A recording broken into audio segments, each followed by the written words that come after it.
Hi, hello, namaskara. Welcome to Shavnandi Academy. In this class, we are going to discuss about the first PUC first chapter, that is the living world. This chapter is going to carry 2 marks for your theory examination, and for your NEET examination, this chapter is not much more important. Okay, from the last 30 to 35 years, from this chapter, you are getting only one questions for your NEET examination. Okay, might be they are going to ask, may not be. Okay, come to the lesson.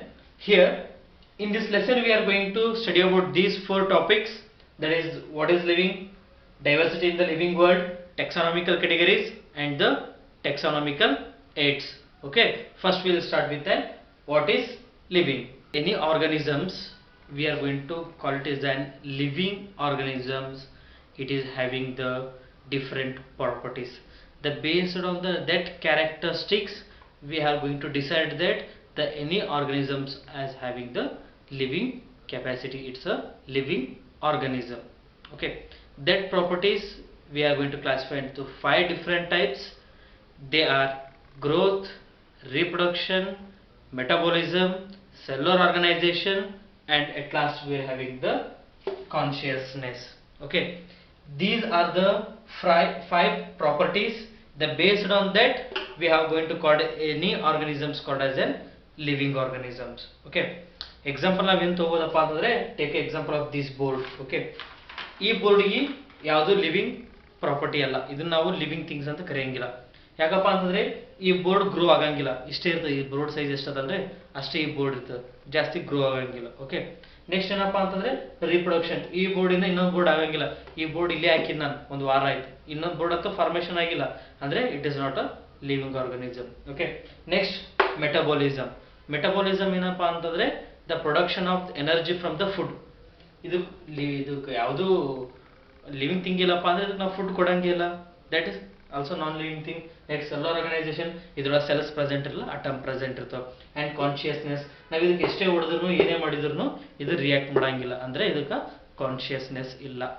It means if any properties or any living things is having these characteristics, for that we are going to call as a living organisms. Okay, growth ಅಂದ್ರೆ ನಮಗೆ ಗೊತ್ತು ಏನಪ್ಪಾ ಅಂದ್ರೆ day by day growth ಹಾಕೊಂತ ಹೋಗ್ತದೆ.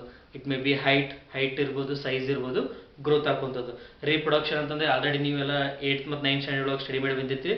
The any are living organisms give birth to its young one, ಅಂದ್ರೆ ಯಾವುದೇ ಒಂದು ಆರ್ಗನಿಸಮ್ ಅದರದ್ದೇ ಹೋಲುವಂತಹ ಇನ್ನೊಂದು ಪ್ರಾಣಿಗೆ ಜನ್ಮ ಕೊಡೋದಕ್ಕೆ ನಾವು ರೀಪ್ರೊಡಕ್ಷನ್ ಅಂತ ಕರಿತೀವಿ.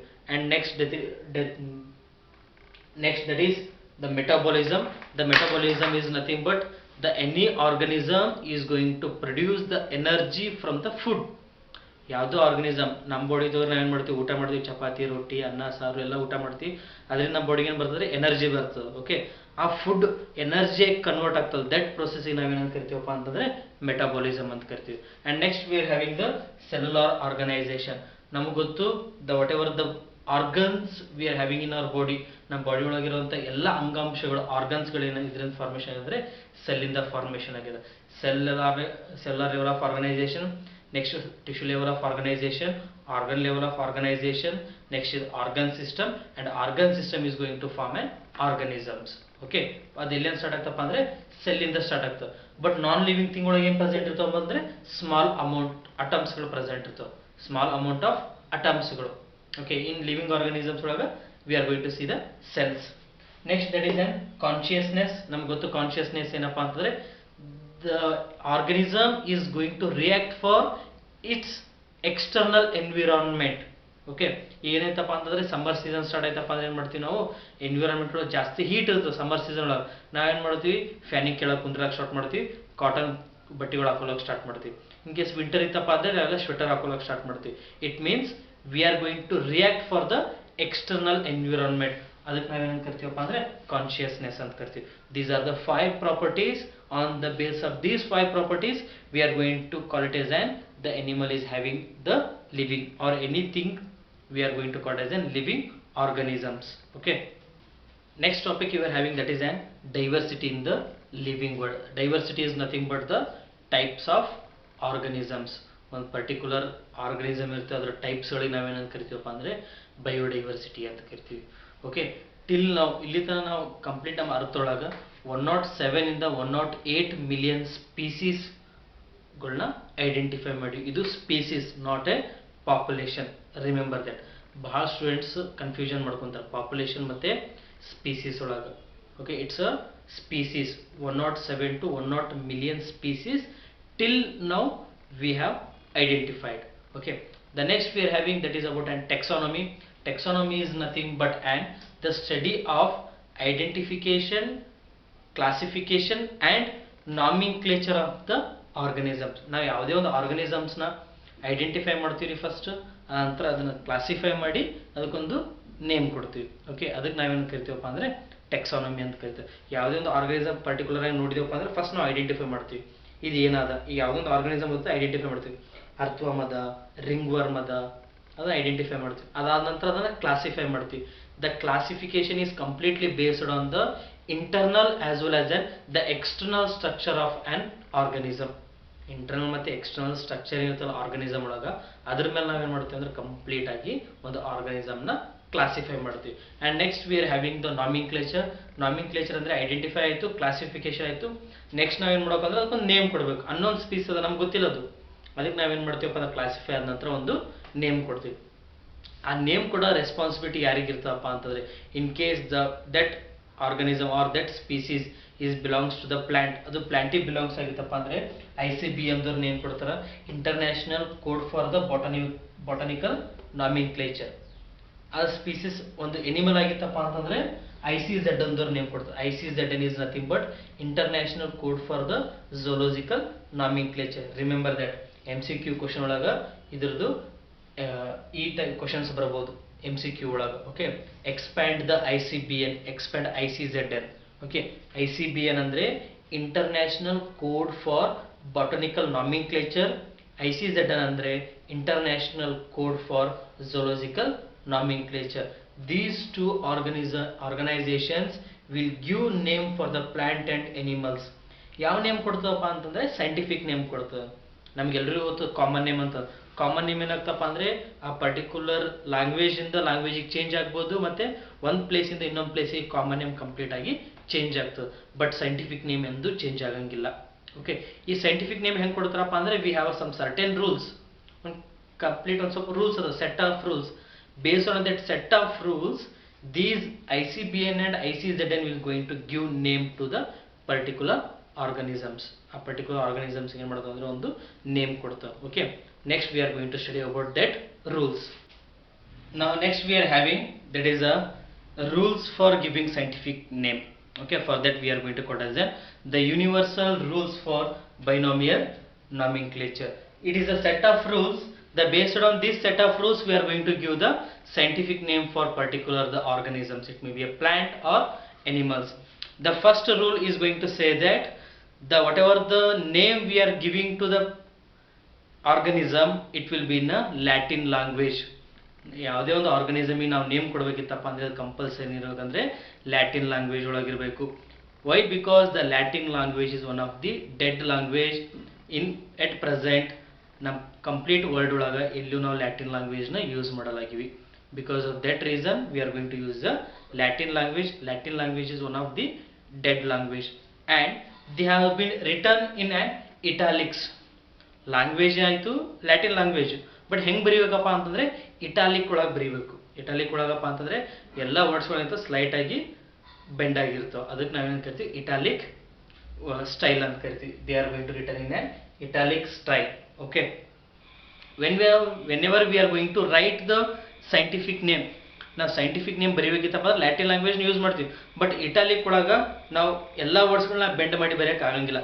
ಎಟ್ that time for the scientific name we are going to underline. The first rule is going to say that we need to use the Latin language italic style. whenever we are going to write the scientific name, at that time we need to underline. Type ಮಾಡೋ time ಒಳಗೆ ನಾವು italic style ಒಳಗೆ type ಮಾಡ್ಬೋದು, but ಬರೆಯೋ ಟೈಮಿಗೆ italic style ಒಳಗೆ ಬರೆಯೋಕೆ ಆಗಂಗಿಲ್ಲ. ಅದರ ಸಲುವಾಗಿ to easy understanding we need to underline the scientific name. Okay, the next rule, the first word is genus and the second word is species. First word ಯಾವಾಗಲೂ ಏನಿರಬೇಕಪ್ಪ ಅಂತಂದರೆ it going to indicate the genus. First word ಯಾವಾಗಲೂ ಜೀನಸ್ನ indicate ಮಾಡಬೇಕು, second word ಸ್ಪೀಸೀಸ್ನ indicate ಮಾಡಬೇಕು. Here we are having the example Mangifera indica. Mangifera is the genus, indica is the species. Okay, first we need to write the genus and the species. The next rule, that is the genus names start with an capital letter. Okay, first word ಯಾವ್ದಿರುತ್ತೆ, genus ಇರುತ್ತೆ. ಆ genus ನ ಯಾವಾಗಲೂ ಏನು ಬರೆಯಬೇಕಪ್ಪ ಅಂತಂದ್ರೆ capital letter ಇಂದ start ಮಾಡಬೇಕು. and the species name start with an small letter.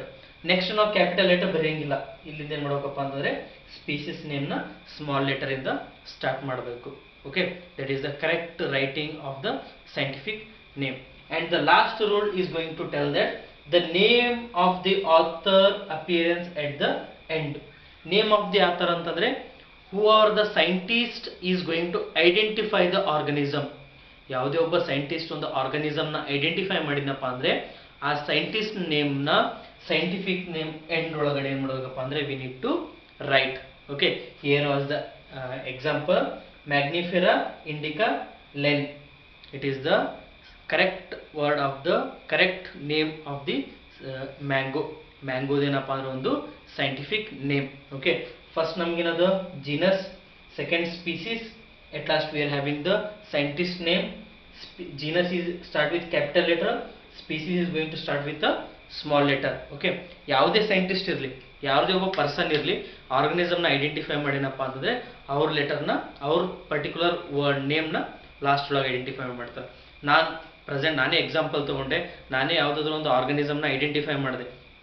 ಒಂದು ಯಾವುದೋ ಒಂದು ಸ್ಕಾರ್ಪಿಯೋನ್, ಇಲ್ಲಿದ್ದ ನೀವು ಆ ಸ್ಕಾರ್ಪಿಯೋನ ನೋಡಿರಂಗಿಲ್ಲ, ಚೇಳನ್ನ ನೋಡಿರಂಗಿಲ್ಲ, ಅಂಥ ಚೇಳನ್ನ ನಾವು ಐಡೆಂಟಿಫೈ ಮಾಡಿದ್ನಪ್ಪ ಅಂತಂದರೆ ನಂದು ಏನದ ನಿತೀಶ್ ಆರ್ ರೆಡ್ಡಿ ಏನು ಮಾಡ್ತಾರಪ್ಪ ಅಂದರೆ ಲಾಸ್ಟಿಗೆ ಹಾಕ್ತಾರೆ ಆ ಸೈಂಟಿಫಿಕ್ ಅದು ಕಂಪ್ಲೀಟ್ ನೇಮ್ ಬರೆದು ಫಸ್ಟ್ ಜೀನಸ್ ಬರೆದು ಸ್ಪೀಸೀಸ್ ಬರೆದು ಲಾಸ್ಟಿಗೆ ರೆಡ್ಡಿ ಅಂತ ಮೆನ್ಷನ್ ಮಾಡ್ತಾರೆ. Okay, remember that always it is the set of the rules by using these the binomial nomenclature is going to give. Okay, the first rule, that is Latin language in italic style. Whenever we are going to write the scientific name, we need to underline. Next, that is the first word will start with genus, second word is going to indicate the species. The genus will start with an capital letter, species is going to start with an small letter, and the name of the author appears at the end of the scientific name. It is the set of rules you need to always remember. For 2 marks they are going to ask.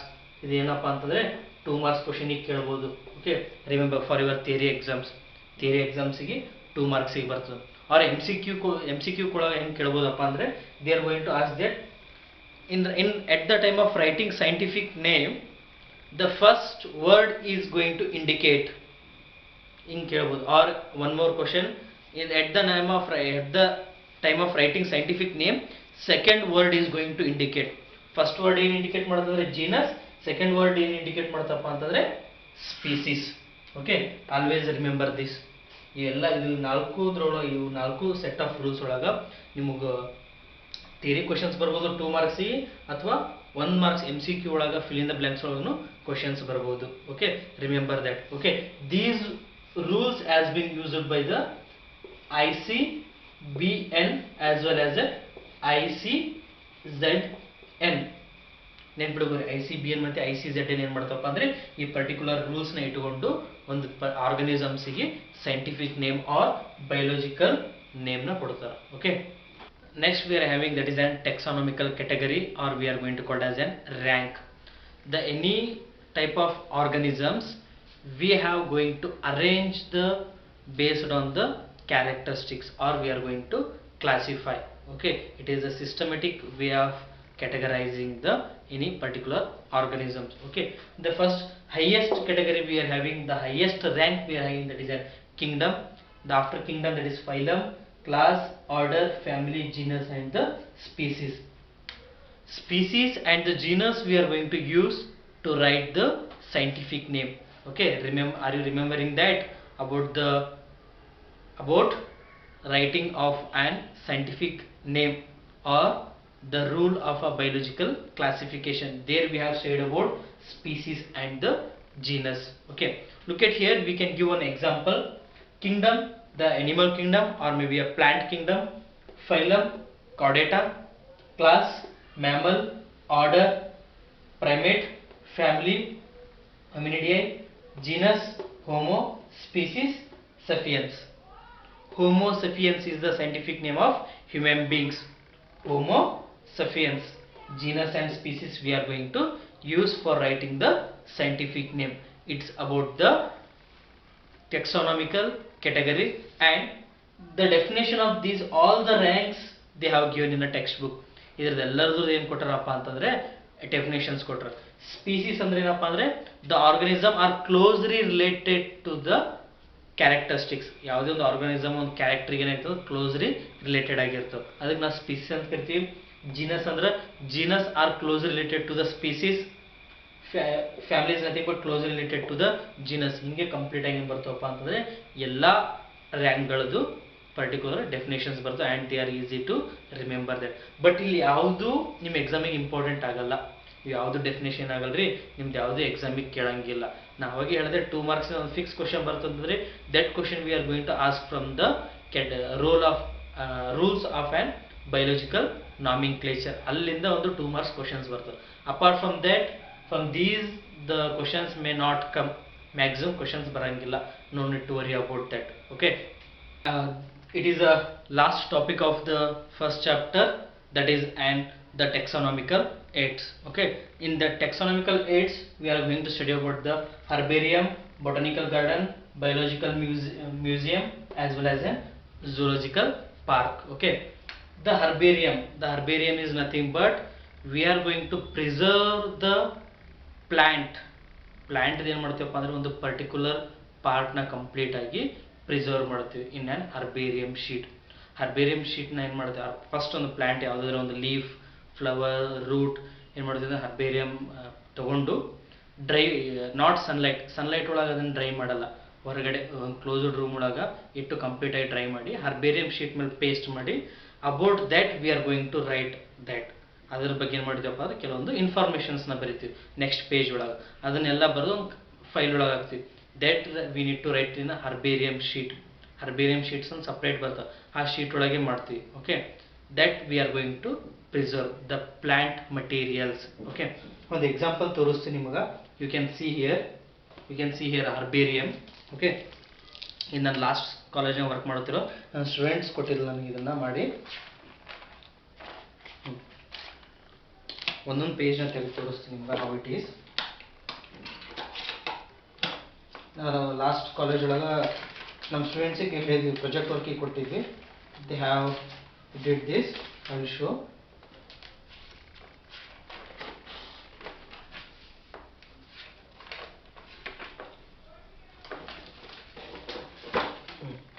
Look at here, it is the plant material. ಒಂದು plant leaf ಅದ. Okay, ಇದು complete ಆಗಿ leaf ಅದ. ಅದನ್ನ ಏನು ಮಾಡಿರಪ್ಪ ಅಂತಂದರೆ sunlight ಒಳಗೆ dry ಮಾಡಿಲ್ಲ. ಸನ್ಲೈಟ್ ಒಳಗೆ ಡ್ರೈ ಮಾಡೋಕೆ ಕ್ಲೋಸ್ಡ್ ರೂಮ್ ಒಳಗೆ ಡ್ರೈ ಮಾಡೋಕ್ಕೆ ಎಷ್ಟು ಡಿಫ್ರೆನ್ಸ್ ಅಂತಂದರೆ, ನೀವು ಸನ್ಲೈಟ್ ಒಳಗೆ ಡ್ರೈ ಮಾಡಿದ್ರಪ್ಪ ಅಂತಂದರೆ ಆ ಲೀಫ್ನ ಟಚ್ ಮಾಡಿದ್ರೆ ಕಂಪ್ಲೀಟ್ ಪೌಡರ್ ಆಗ್ತದೆ, ಪೀಸ್ ಆಗ್ತದೆ. ಬಟ್ ನೀವು ಒಂದು ಕ್ಲೋಸ್ಡ್ ರೂಮ್ ಒಳಗೆ ಡ್ರೈ ಮಾಡಿದ್ರಪ್ಪ ಅಂದರೆ ಏನೂ ಆಗಂಗಿಲ್ಲ. ಅದನ್ನು ಕಂಪ್ಲೀಟಾಗಿ ಕರೆಕ್ಟಾಗಿ ನಾವು ಪೇಸ್ಟ್ ಮಾಡ್ಬೋದು. ಇದು ಕಂಪ್ಲೀಟಾಗಿ ಪೇಸ್ಟ್ ಮಾಡಿದ್ದಾರೆ. And about these leaf they have given here. ಈ ಲೀಫ್ ಬಗ್ಗೆ ಏನು ಬರ್ದಾರಪ್ಪ ಅಂತಂದರೆ ಇಲ್ಲಿ ಎಲ್ಲ ಇನ್ಫಾರ್ಮೇಷನ್ ಬರ್ದಾರೆ. ಓಕೆ, ಈ ಲೀಫ್ದು ಕಾಮನ್ ನೇಮ್ ಏನು, ಫ್ಯಾಮಿಲಿ ಯಾವುದು, ಕ್ಲಾಸ್, ಆರ್ಡರ್, ಬಾಟನಿಕಲ್ ನೇಮ್, ಯಾವ ಡೇಟ್ ಒಳಗೆ ಕಲೆಕ್ಟ್ ಮಾಡ್ಕೊಂಡಿದ್ವಿ, ಯಾವ ಪರ್ಸನ್ ಕಲೆಕ್ಟ್ ಮಾಡ್ಕೊಂಡಿದ್ದಾನೆ, ಎಲ್ಲನೂ ಇನ್ಫಾರ್ಮೇಷನ್ ಅದ. ನಾ ಎಕ್ಸಾಂಪಲ್ ನಾವು ಏನು ಹೇಳ್ಬೋದು ಅಂದರೆ ಈ ಲೀಫಿಂದು ಪೂರ ಜಾತಕ ಅದ ಇದ್ರೊಳಗೆ. ಈ ಲೀಫಿಂದ ಏನಾದ್ರೆ ಕಂಪ್ಲೀಟ್ ಜಾತಕ ಅದ ಇದ್ರೊಳಗೆ, ಎಲ್ಲಷ್ಟು ಬರ್ದಿರ್ತದೆ. It is the way of preparing herbarium ಶೀಟ್ನ ಪ್ರಿಪೇರ್ ಮಾಡೋದು. ಇದಕ್ಕೆ ನಾವೇನು ಕರಿತೀವಿ ಅಂದರೆ ಹರ್ಬೇರಿಯಂ ಅಂತ ಕರಿತೀವಿ. It's comes under the taxonomical aids. Not only these, ಇದೊಂದೇ ಅಂತಲ್ಲ, ಇಂಥ ಬಹಳಷ್ಟು ಮಾಡಿದ್ದಾರೆ. Wait, I will show you all the things what they are did. whatever the leaf or whatever the plant you are getting in your native place, ನಿಮ್ಮ native place ಒಳಗೆ ಯಾವ್ಯಾವ plant ಸಿಗ್ತಾವ, ಯಾವ್ಯಾವುದು ಲೀಫ್ಗಳು ಸಿಗ್ತಾವ, ಅದನ್ನೆಲ್ಲನೂ ಕಲೆಕ್ಟ್ ಮಾಡ್ಕೋಬೋದು. ನಾಟ್ ಓನ್ಲಿ ದ ಲೀಫ್ ಅಂತಲ್ಲ, stem collect ಮಾಡ್ಕೋಬೋದು ನೀವು, ರೂಟ್ಸ್ ಎಲ್ಲನೂ, not fruits and vegetable, we can't store that. Flowers, okay, flowers ತೋರಿಸ್ತೀನಿ, ವೇಟ್ ಮಾಡ್ರಿ.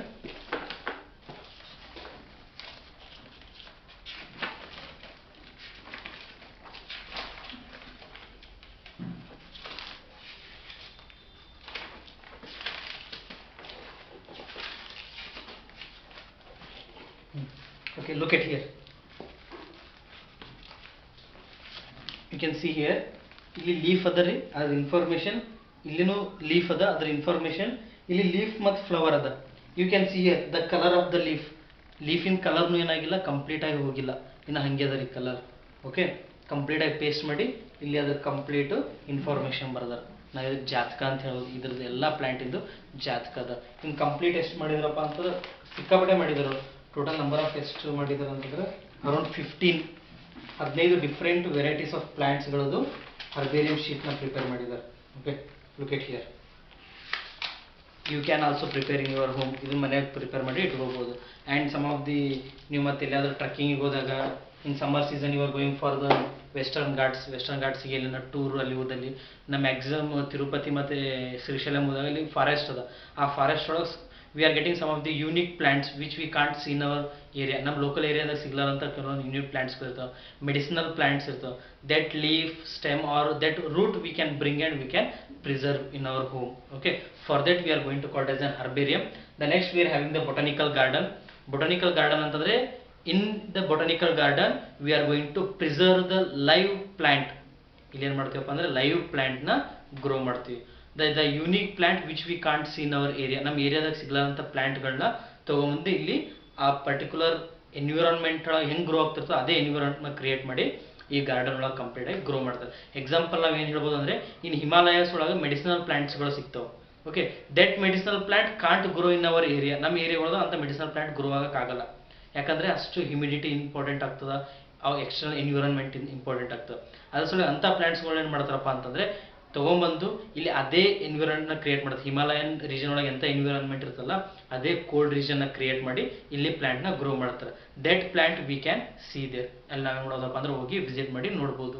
ಇಲ್ಲಿ ನಿಯರ್ ಬೈ ನಾವು ಇಲ್ಲಿ ನೋಡ್ಬೋದು ಅಂದರೆ ಹೈದರಾಬಾದ್ ಒಳಗೆ ನೋಡ್ಬೋದು ಬೊಟಾನಿಕಲ್ ಗಾರ್ಡನ್ ಅದ. Whenever you are going to visit the Hyderabad you can see the botanical garden. Okay, the next that is about the biological museum. In a biological museum we are going to preserve the dead animals. Biological museum ಒಳಗೆ ನಾವೇನು ಮಾಡ್ತೀವಪ್ಪ ಅಂತಂದರೆ dead ಎನಿಮಲ್ಸ್ಗಳನ್ನ preserve ಮಾಡ್ತೀವಿ. Like how we are going to store in our laboratory. ನಮ್ಮ laboratory ಒಳಗೆ ಏನು ಮಾಡ್ತೀವಪ್ಪ ಅಂತಂದರೆ ಪ್ರಿಸರ್ವ್ ಮಾಡಿ ಇಡ್ತೀವಲ್ಲ ಐಡೆಂಟಿಫಿಕೇಷನಿಗೆ, ಅದೇ ರೀತಿ ಬಯೋಲಾಜಿಕಲ್ ಮ್ಯೂಸಿಯಂ ಒಳಗೆ ಡೆಡ್ ಎನಿಮಲ್ಸ್ಗಳನ್ನ ಕಂಪ್ಲೀಟಾಗಿ ಸ್ಟೋರ್ ಮಾಡಿರುತ್ತೆ, ಅದು ಯಾವುದು ಡಿಕೆ ಆಗಲಾರ್ದಂಗೆ. Okay, by using some of the chemicals. Next is on zoological park.